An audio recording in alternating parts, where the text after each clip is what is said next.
The city. Oh, hey. I didn't see you guys there. Well, 2020 has come and gone, and 2021 has been off to a great start.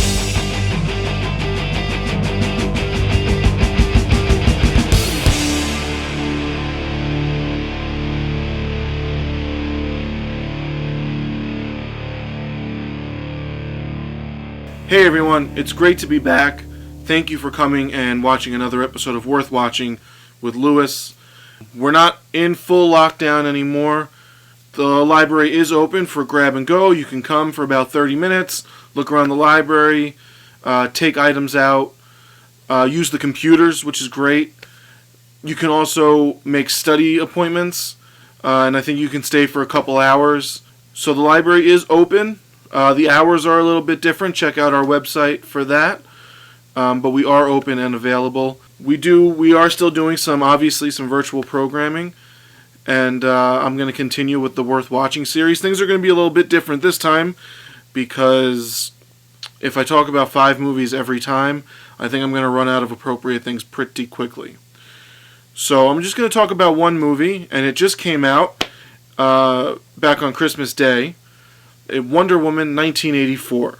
So Wonder Woman 1984 was one of the most highly anticipated movies of 2020.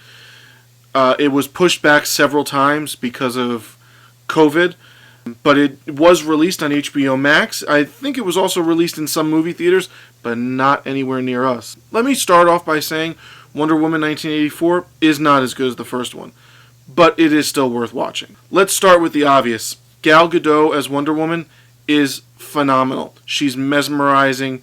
She alone makes Wonder Woman 1984 worth watching. Another thing that makes Wonder Woman 1984 worth watching is certainly the chemistry with her and Chris Pine is amazing. So I think that a lot of, when he died at the end of the first one, people were upset, saying, wow, that's a shame that is going to end like that. They found a way to bring him back. In previews and trailers, I was very curious as to how they were going to do that, because that seemed impossible. But then, I'm not going to spoil anything for you, but they make right by it, and they do it in a good way. One of the knocks on the movie, I will say, it was far too long. I think it was something like 2.5 hours. There were some sequences when I was just sitting there saying, all right, come on, wrap this up a little bit. Kristen Wiig is in it, and she plays Cheetah, but Cheetah was only in the movie for 16 seconds. It was kind of a waste, but she was great in it. There was one sequence kind of at the end of the movie where, it's the big climax and everything, and the bad guy is standing there, and I don't know what he's doing, but he's transmitting all his transmitting the wishes to the people and whatever's going on. Obviously, I'm a little unclear on the storyline, but there's this sequence where he's standing there for a while, and there's this electric ray shooting down, and he's standing in it, and I felt like that sequence went on for a solid 10 minutes, and 9 of those minutes were probably unnecessary.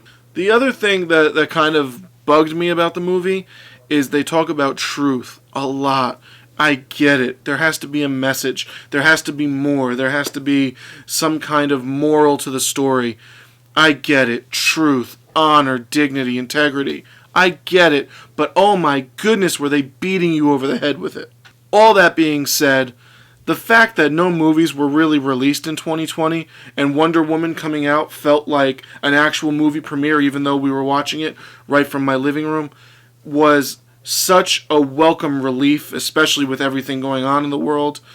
It was certainly worth watching. It'll certainly take your mind off of the craziness that's going on in Washington and all that other stuff, and coronavirus and everything.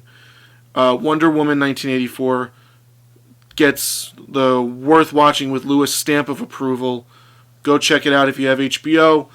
I know it's playing in some theaters, again, not anywhere near us. But hopefully it'll be available on more streaming platforms soon.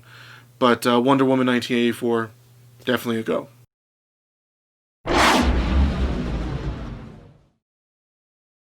Thank you guys so much for watching.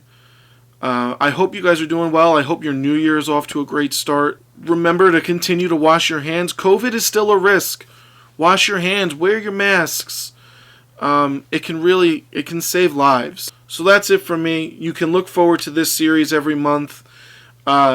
We should have a lot of good material coming out for you this year. Netflix is releasing one movie every week for the entire year, and it looks like there are some good ones. So I hope to have some great reviews for you guys this year. So have a good one, and I'll see you guys soon. Bye.